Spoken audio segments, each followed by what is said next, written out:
Okay.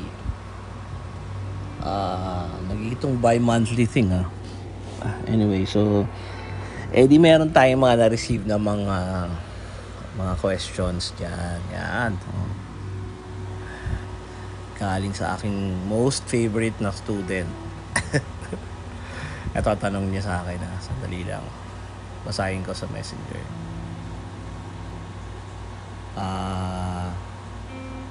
Sabi niya, ano daw yung gagawin niya sa kanyang buhay, kasi hindi daw niya alam. We're not, actually dalawa sila we don't know what we're gonna do in this life or something. Pero this person is like, she's turning 20. Alam na, meron ng kaagad meron kaagad clue. Ayan. And she is referring to her yung siya saka yung niya, boyfriend niya. Yan. Anyway, ayan, anak ko may boyfriend na, in short. Anyway, so ngayon bigla ako nagkaroon ng dalawang anak. So anyway, kung ano man yung decision niya, syempre of course supportahan natin yan. Basta pababayaan niya pag-aaral. So, pag sabi ko sa kanya, sige, natin yan. Record natin yan. Kasi I think yung question, ano bang gawin ko sa buhay ko? Whatever. So, it's a sign of parang gusto mo talagang magkaroon ng impact sa buhay. Yung buhay mo sa iba, di ba? Kasi like, why would you ask something like that kung diba, pwede ka naman just merely maghilata dyan or whatever. I mean, that's it, just exist. But the fact that you're asking that question, I think it's the start of the exploration stage or something. And tingin ko yun yung sagot din The question is also the answer. I mean, it doesn't it doesn't mean that you are as old as me, for example, 51.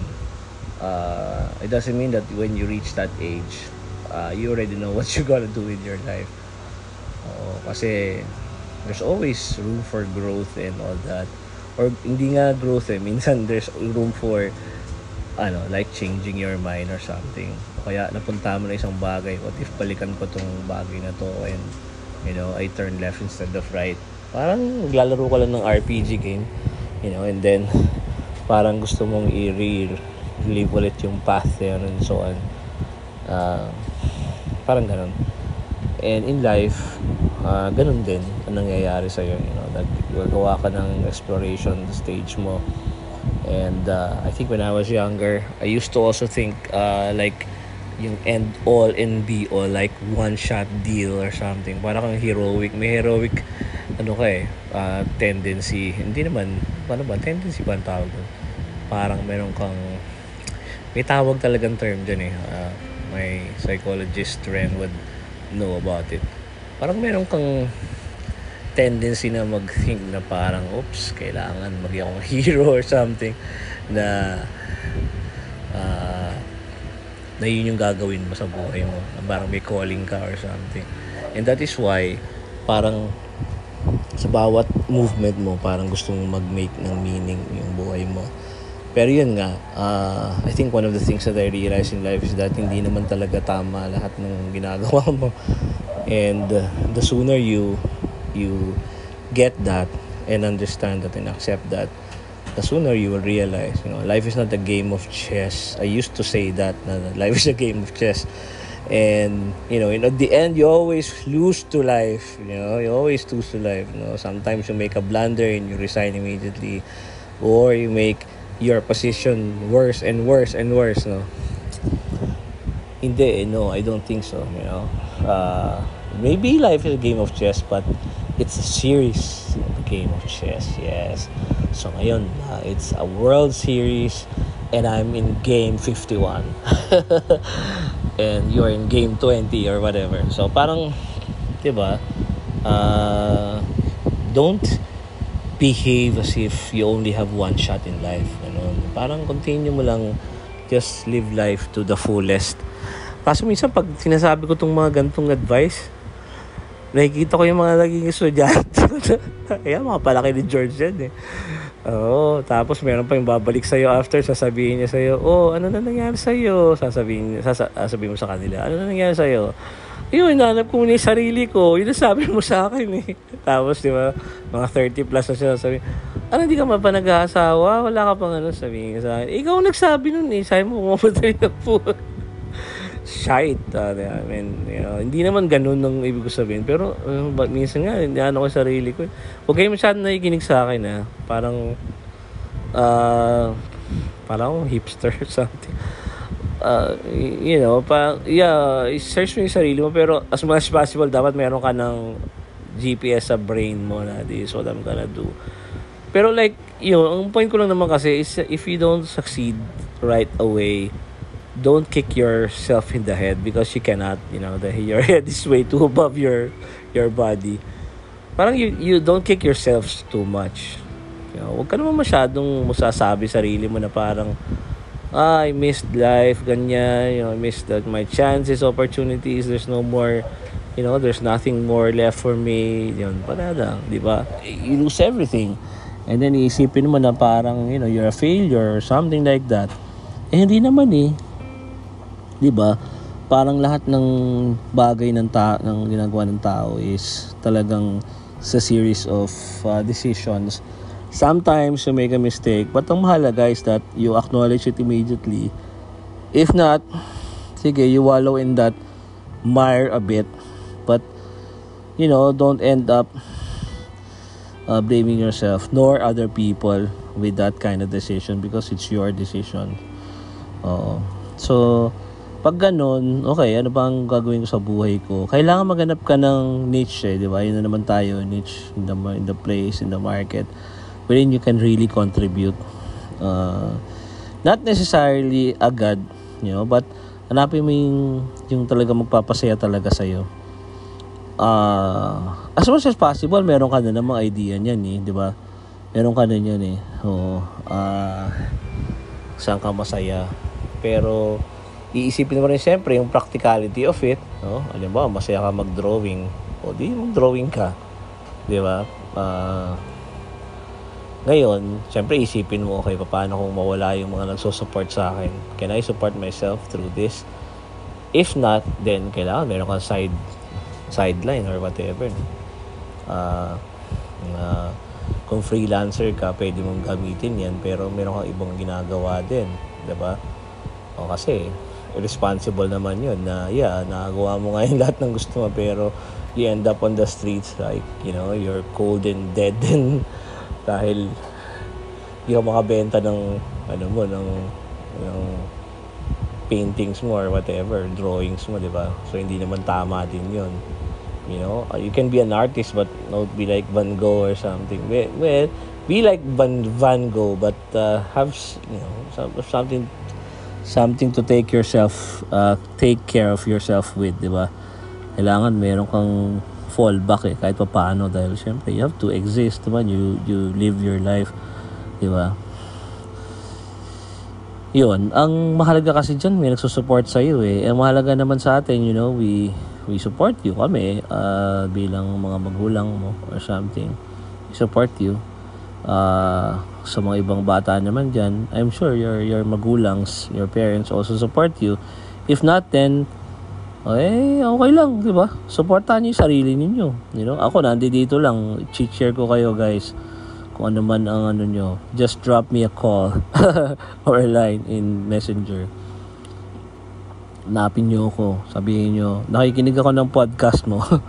Tapos narinig ko yung sinabi mo na susuportahan mo ako. Pero hindi financial i-cheer ko lang kayo. Basta ganun. Kailangan na may nagsusupport sa'yo kasi yung fallback ba or something. Kailangan someone talaga should tell you that hey, you're okay, this is a good life that you have and you're gonna make it, you're gonna be okay kid, parang ganun, diba? So sa iyo Gwyneth, kasi sa iyo naman talaga yung lahat ng aking mga sinusulat na ganito is basta stay true to the course. I mean, 'di ba? Yung hindi yung idea na yun kaya Gwen, yung staying true to the course is dati kasi daw, 'di ba? Yung poem ni Shakespeare, yung na-share ko na sa iyo yan eh. Love is a star to every wandering bark. Yan ang word na ginagamit ni Shakespeare sa Sonnet 116. Wandering bark. Pag nagsa-travel ka sa night time before, syempre wala naman yung mga ilaw na malaki, no? Talagang ang dilim-dilim talaga, hindi mo makikita, no?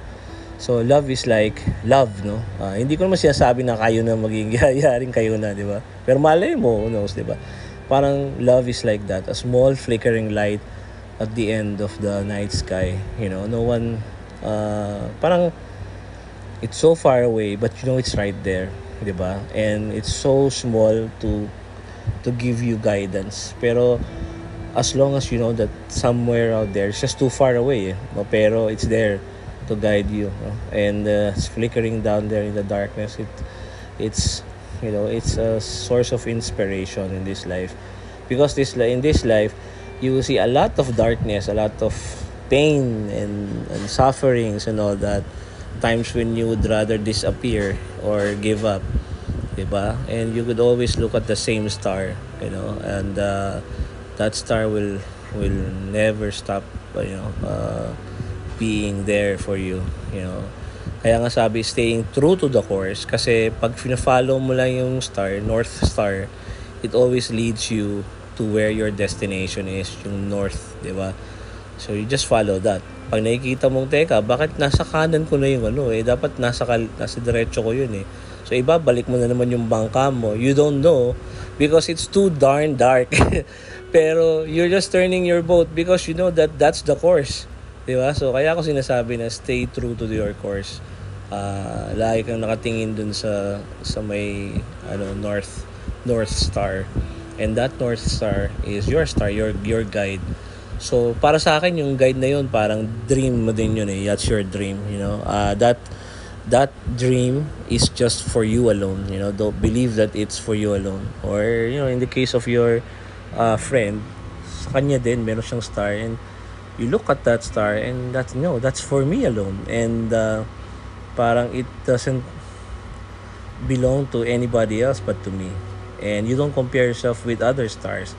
Other stars other people may have smaller stars, other people may have bigger stars. Don't care about them. You just look at your star and they will continue to stay there to inspire you. Yung dream mo yun eh. Whatever that is, para sa akin, it's about making an impact in a lot of people's lives while becoming a billionaire. Diba? And making your life as good as it is already providing for you, when you